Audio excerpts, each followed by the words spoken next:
Coming up, raising the alert about mid-air accidents. Racing drones, and the Red Bull Air Races make a stop near London. Splashing into Anoka and honoring Bob Hoover on National Aviation Day.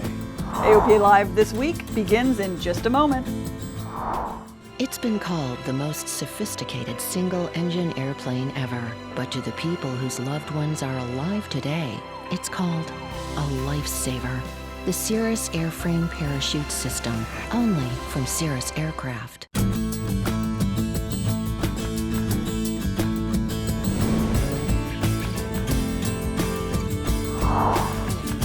It's a week of high-profile accidents, and our safety experts are raising the alarm. Thanks for choosing AOPA Live this week. I'm Melissa Rudinger. And I'm Tom Haynes. This week we're seeing several accidents of note.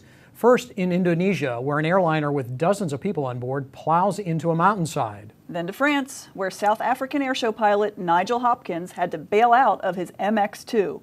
He was practicing low-level acro and getting ready for the World Aerobatic Championship. His engine is reported to have come off, severing the wing, but he parachuted safely to the ground. And right now, federal investigators are putting together the pieces of what happened in a deadly mid-air accident between a Sabreliner business jet and a Cessna 172 near San Diego.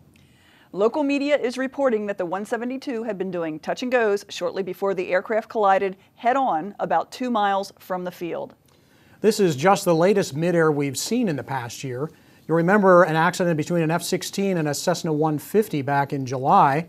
A helicopter and a Cirrus collided here at our home base in Frederick, Maryland last October, and the AOPA Air Safety Institute has issued a safety alert about mid-air accidents. The Air Safety Institute has put out an air safety alert to talk about mid-airs and the risk mitigation things that we can do.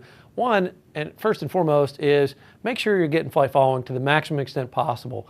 ATC is your friend. Keep your transponder on.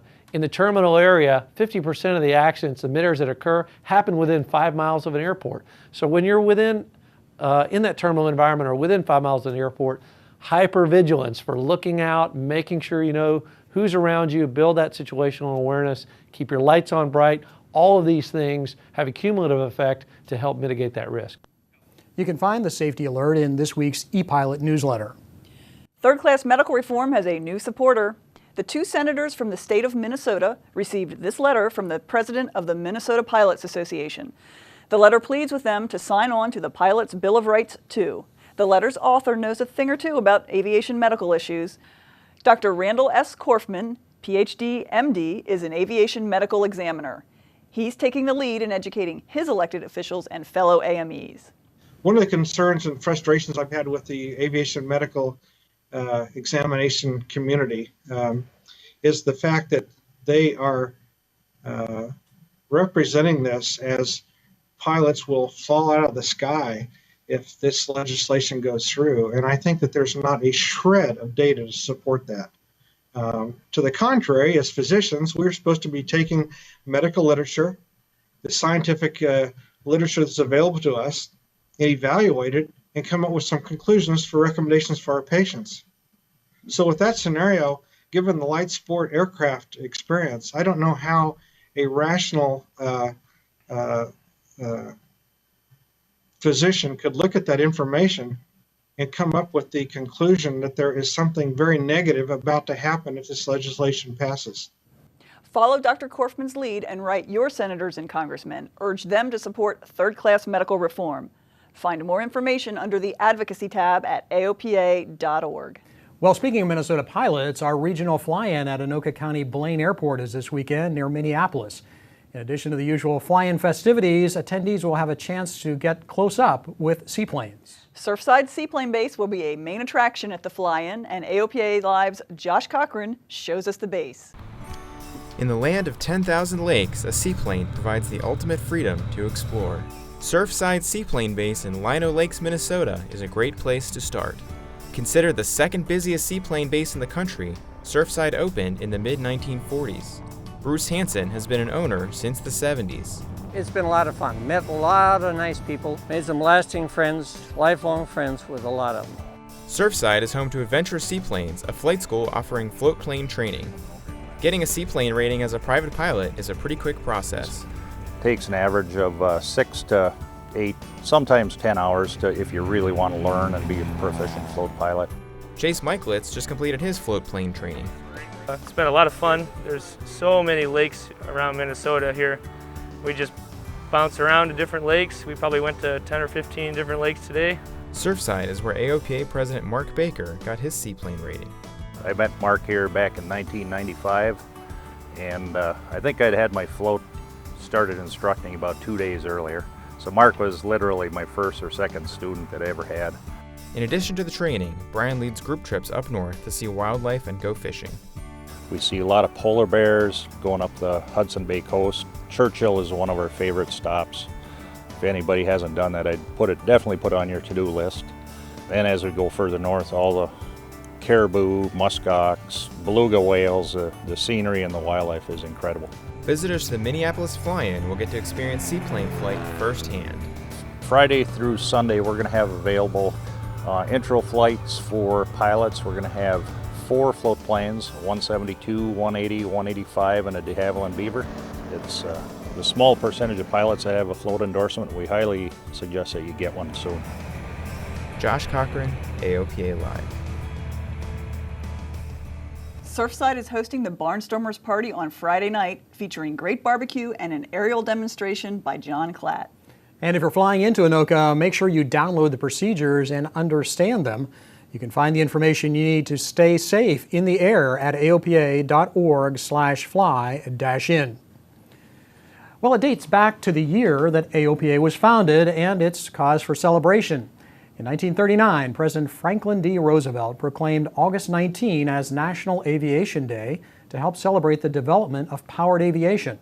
To mark the day, we have a slideshow of people celebrating aviation. You can see it at aopa.org. Let us know on social media how you celebrated.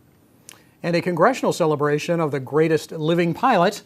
To mark National Aviation Day, the film Flying the Feathered Edge, the Bob Hoover Project, was shown at the U.S. Capitol Visitor Center Theater. And more aviation gatherings in the Capitol. The Organization of Black Aerospace Professionals held their conference last week near D.C. The group focused in part on getting more young people interested in STEM and aerospace careers. Coming up after the break, coverage from the Red Bull Air Races in the UK. Plus, going to the drone races, you're watching AOPA Live this week. From your first skyward glance, the dream of flight compelled you. And from your first glimpse of a Cirrus, you realized that dream had a name. Cirrus Aircraft. Go where you've never been before. Welcome back. You're watching AOPA Live this week. The Red Bull Air Races series rolls on. Brit Paul Bonham winning the race at his home course in Ascot, west of London. He came into the race leading the series, taking home the trophy in his Edge 540. The British Airways 747 pilot marks 18 wins in his career. There's some changes coming to the way you get weather updates and airport advisories en route. AOPA is reminding members that the FAA will turn off the Universal Flight Watch frequency 122.0 on October 1st. But don't worry, in-flight weather services aren't going away. The FAA will continue to provide in-flight weather on the charted flight service frequencies that pilots use to open and close flight plans and get updated NOTAMs. Providing the combined services on local frequencies has some benefits, including 24-hour-a-day service 7 days a week, as opposed to the limited monitoring of 122.0. And another change is happening on October 1. The FAA is sunsetting the little-used Remote Airport Advisory Service at 19 airports. The Remote Airport Advisory Service has experienced a significant decrease in demand as automated weather capabilities are expanded. The most recent changes come as pilots increasingly transition to new technology in the cockpit and other tools to obtain weather information. The AOPA Air Safety Institute is working to lower the accident rate. ASI has partnered with the NTSB and other aviation groups to try and reduce the number of loss of control accidents, the #1 killer in general aviation. And one step in that process is to raise awareness of the benefits of angle of attack indicators. There's a new video that will help do that. ASI Senior Vice President George Perry is a retired naval aviator who flew Tomcats and Hornets off carriers. He knows better than anyone the value of AOA data. One of the great things about AOA is it really gives you a lot of information, and it's information that general aviation pilots aren't really exposed to. And so this video is going to explain some of the benefits you get with AOA awareness type information, the different systems that are out there right now that are available for general aviation pilots to install in the airplane, and how easy it is from a paperwork standpoint to put an AOA indicator on your airplane. So the one time that I was really scared in an airplane was when all my electrical power quit and I'm coming on to land on a carrier at night, and the only thing that's working are my radios and my angle of attack indicator. And I tell you, having that information there that told me how much safety margin was left in my wing, it saved my life. And so I'm a big believer in AOA, not just for the military or the commercial airlines or corporate pilots, but also GA pilots. The video, Margins of Safety Angle of Attack Indicators, developed with technical assistance from Aspen Avionics, explains how an AOA indicator can help you avoid exceeding a wing's critical angle of attack. The video made possible by the Tom Davis Fund and brought to you by Aspen Avionics. You can find it in this week's ePilot newsletter and at airsafetyinstitute.org. The AOPA Foundation's Giving Back program is doing just that. The nonprofit awarded 2 $5,000 grants to nonprofits that offer grants for flight training. The charities selected are Able Flight, who empowers people with disabilities to earn sport pilot certificates, and the Flying Hogs. They're a nonprofit flying club out of Arkansas. Finally this week, drones make daily headlines, and a lot of that news is not good. But those who invest hundreds of hours building their own unmanned aircraft from scratch seem to be pretty careful about where they fly and how high they fly. About 30 miles east of Albany, New York, Jim Moore found an event very much at the grassroots of what one day may grow into a major sport, the North American FPV Meet of 2015. It's a lot like a fly-in campout, except everybody drove here and the aircraft are much smaller. About 100 pilots and other 50 or so spectators gathered on the Friday afternoon of a weekend-long event, creating some very crowded airspace over a rented driving range in Stephentown, New York. Our group is casual. Like, we're into planes, we're into we have guys that FPV their trucks, and so we're just all about the FPV. It doesn't really matter what it is. 3, 2, 1, launch! FPV stands for first-person video. A live video feed from the aircraft is fed to goggles or a flat screen, and some just came here to fly. But honestly, the racing aspect of it is so cool. You really can't appreciate what an immersive experience it is until you're behind the goggles and you're going through those hairpin turns. It's an out-of-body experience. It's the closest thing to flying like Superman, without actually being Superman.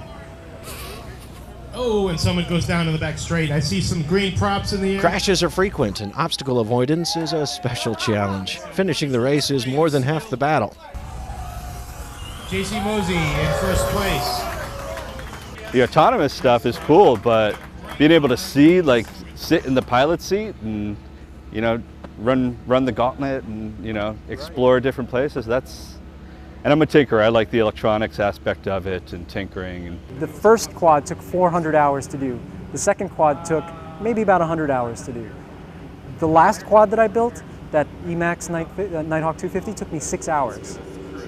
So that's where everything's progressed to. While this sport is still in its infancy, it has started to attract some serious money. Imagining that maybe 20 years from now you're going to have stadiums being built around drone racing, it might happen, I don't know, but that's how it starts. It starts like this. The hobbyists behind this event make a point to promote safe and responsible flying. There are detailed pilot briefings, procedures, and precautions. We're safe pilots. We don't do anything that's going to jeopardize body or property. Safety is a huge issue. We can't get out to everybody. And the consumer market is outpacing the hobbyist segment to the point where we're trying to get our message out to people to do the right thing. But again, it's that whole issue of instant gratification. They get something that has these capabilities and they don't understand the responsibility behind having that kind of power. So not everybody here at NAFPV 15 is here to race. I'm with the team from MIT who's developing a next generation controller that'll help aerial videographers get the most out of their hexacopters. So here's our alpha prototype of the controller itself. Essentially it's meant to be flied first person, FPV, and what this enables you to do is simply get smooth multi-axis shots while controlling the camera and the gimbal at the same time. Simple as that. Well, not quite as simple as that. They're still working on some glitches. But these engineers in training did get their system working in time for me to tell you that from Stephentown, New York, I'm Jim Moore, AOPA Live. Thanks, Jim. According to ESPN, Miami Dolphins owner Stephen Ross has invested $1 million in a new drone racing league, and he's not alone. 120 pilots competed for a national drone racing championship in July, with $25,000 in prize money put up by yet another group that promises six figures will be up for grabs next time. So, Melissa, some pretty challenging flying going on there. Absolutely, kind of like the Red Bull Air Races and Oshkosh rolled into one for drones. I think so. Well, that's it for this week. I'm Melissa Rudinger. And I'm Tom Haynes. Hope to see you at the Minneapolis Regional Fly-In this weekend. If not, see you back again next Thursday for another edition of AOPA Live This Week.